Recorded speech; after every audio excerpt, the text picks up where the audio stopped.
नमस्कार दोस्तों, स्वागत है आपका मेरी एक और नई कहानी में। सीमा के माँ बाप जब वो बहुत छोटी थी तभी एक सड़क दुर्घटना में चल बसे थे। उसके घर में माता पिता के अलावा कोई नहीं था, तो उसकी नानी उसे अपने पास ले आई। सीमा अपने ननिहाल में पल पोस कर बड़ी हो रही थी, पर कुछ ही क्लास पढ़ा लिखा कर उसका स्कूल जाना बंद कर दिया गया। उसे घर में ननिहाल वाले सारा काम करवाते थे।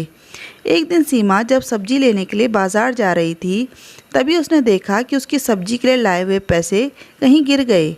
सीमा बहुत घबरा गई। उसे घर पर डांट और मार का डर सताने लगा। वो सब्जी वालों से कहने लगी क्या वो उसे सब्जी उधार दे सकते हैं। वो 2-4 दिन में उनको उनके पैसे दे देगी, लेकिन कोई सब्जी वाला उसे उधार देने को राज़ी ना हुआ। सीमा को एक लड़का देख रहा था। उसे उस पर दया आ गई। वो सीमा के पास आकर बोला कि आपको कितने पैसे की ज़रूरत है। सीमा कुछ ना बोली। उसने 500 का नोट सीमा को थमा दिया। अब बोला कि आप घबराइए नहीं, आपके पास जब पैसे हो तब आप वापस कर देना। सीमा थोड़ा हिचक कर बोली कि सर आपको कहाँ खोजूंगी। तब लड़का बोला कि मैं प्रतिदिन इसी समय सब्जी या फल लेने बाज़ार आया करता हूँ। सीमा ने उस लड़के से वो पैसे ले लिए और उसे धन्यवाद बोलकर सब्जी लेने लगी। सीमा जब भी बाज़ार आती थी उसे लड़का भी संयोग से मिल जाता था। सीमा उससे मिलकर बहुत शर्मिंदगी महसूस करती थी, पर लड़का उसे कुछ नहीं कहता था। जब एक हफ्ता हो गया तो एक दिन सीमा ने लड़के को पूरी बात बताई कि सर मैं अपने ननिहाल में रहती हूँ, सब्जी में से रोज़ कुछ पैसे बचाती हूँ तो वही इकट्ठा करके दे दूँगी। इस पर लड़का बोला कि मुझे आपसे कोई पैसे नहीं चाहिए, अगर कभी भी ज़रूरत पड़े तो मैं आपकी और मदद भी कर दूँगा।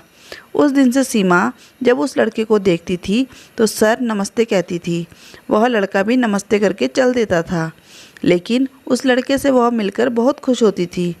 लड़का भी सीमा से मिलने के बहाने बाज़ार आया करता था।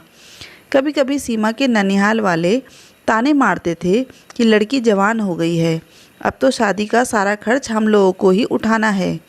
एक दिन सीमा ने उस लड़के से बोला कि सर आपके घर में अगर झाड़ू पोछा मारने के लिए काम वाली की ज़रूरत है तो आप मुझे रख लीजिए, मुझे अब अपने ननिहाल में घुटन महसूस होती है।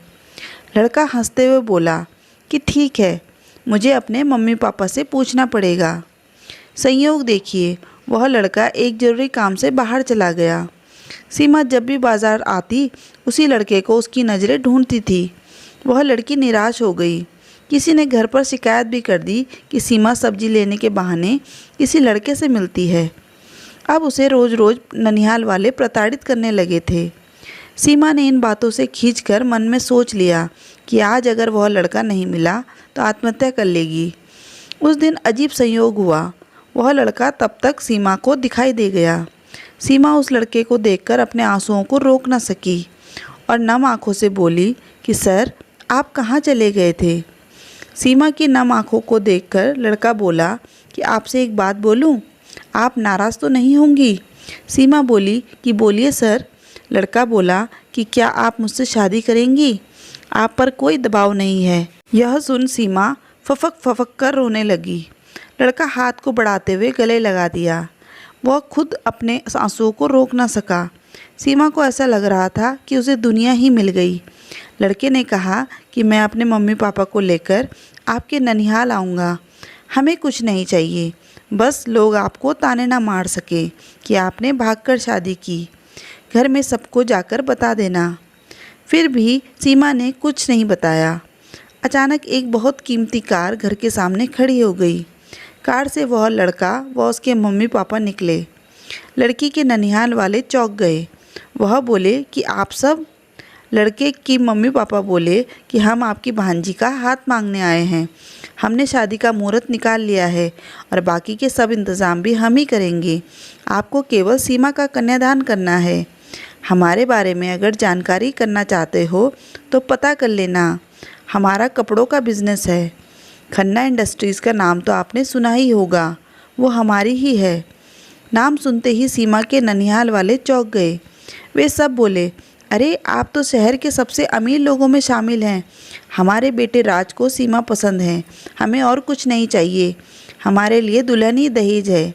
राज के मम्मी पापा ने अपने सारे खर्च से बड़ी धूमधाम से विवाह किया।